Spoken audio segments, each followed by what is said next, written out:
உங்க வாழ்க்கையில இருக்கிற எல்லா கஷ்டத்தையும் ஒரே ஒரு விஷயத்த வச்சு சரி பண்ண முடியும்னு சொன்னா நம்புவீங்களா?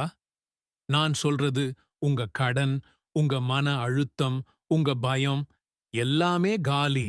இன்னைக்கு குர்ஆனோட ஒரு ரகசியத்தை உடைக்கப் போறோம். அதுதான் சூரா யாசீன். இது வெறும் பேச்சு இல்லைன்னு நிரூபிக்க அடுத்த சில நிமிடங்கள் மட்டும் இந்த வீடியோவை பாருங்க. உங்க வாழ்க்கை மொத்தமா மாறப்போகுது.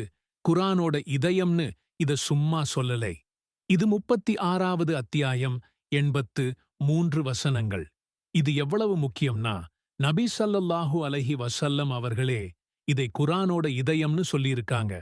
சில அறிஞர்கள் இந்த ஹதீஸோட அறிவிப்பாளர் பத்தி பேசினாலும் கோடிக்கணக்கான முஸ்லிம்கள் இதோட சக்தியை உணர்றாங்க. ஏன் தெரியுமா?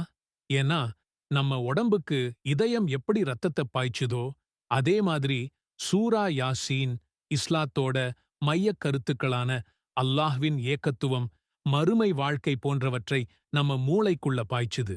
நாம எல்லாரும் தப்பு பண்றோம். ஆனா அந்த குற்ற உணர்ச்சியோடையே வாழணுமா? தேவையே இல்லை. ஒரு நபிமொழி என்ன சொல்லுது தெரியுமா? யார் ராத்திரியில அல்லாஹ்வுக்காக மட்டும் சூரா யாசீனை ஓதுறாரோ அவரோட பாவங்கள் மன்னிக்கப்படுது. அடடா! ஒரு புத்தம், புது தொடக்கம்.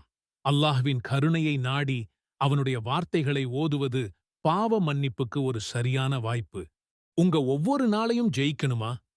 அப்போ காலையில எந்திரிச்சதும் முதல் வேலையா சூரா யாசீன ஓதுங்க.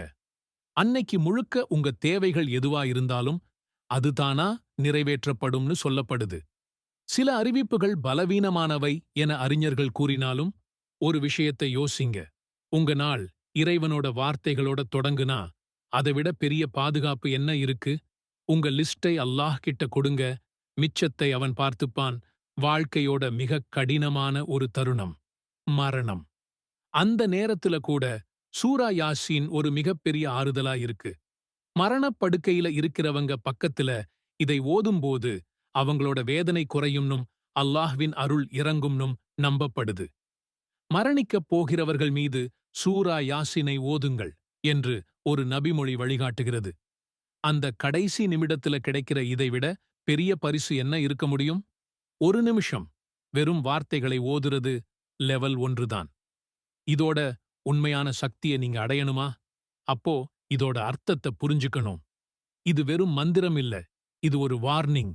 ஒரே ஒரு இறை தூதரை நம்பாத காரணத்துக்காக ஒரு ஊரே அழிக்கப்பட்ட கதை இதுல இருக்கு.